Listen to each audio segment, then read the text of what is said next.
There's no feeling more intense than starting over. If you deleted your homework the day before it was due, as I have, or if you left your wallet at home and you have to go back after spending an hour in the commute. If you won some money at the casino and then put all your winnings on red but it came up black. If you got your best shirt dry cleaned before a wedding and then immediately dropped food on it. If you won an argument with a friend and then later discovered that they just returned to their original view. Starting over is harder than starting up. If you're not ready for that, like if you've already had a bad day, then what you're about to go through might be too much. Feel free to go away and come back. I'll be here. Alright, thanks for coming with me on this trip. I'll understand if you have to take a break at any point. Just find a safe place to stop and quit the game. Don't worry, I'll save your progress, always, even your mistakes. This game is a homage to a free game that came out in 2002, titled Sexy Hiking.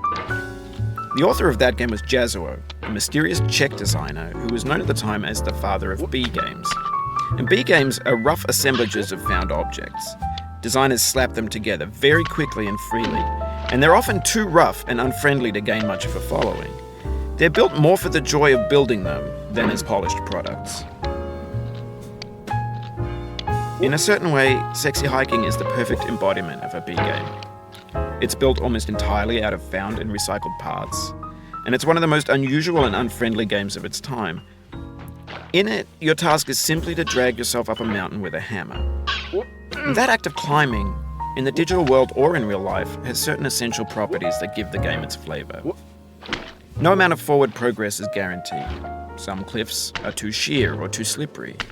And the player is constantly, unremittingly in danger of falling and losing everything. Anyway, when you start Sexy Hiking, you're standing next to this dead tree that blocks the way to the entire rest of the game. It might take you an hour to get over that tree, and a lot of people never got past it.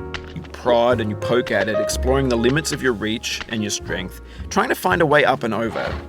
And there's a sense of truth in that lack of compromise. Most obstacles in video game worlds are fake.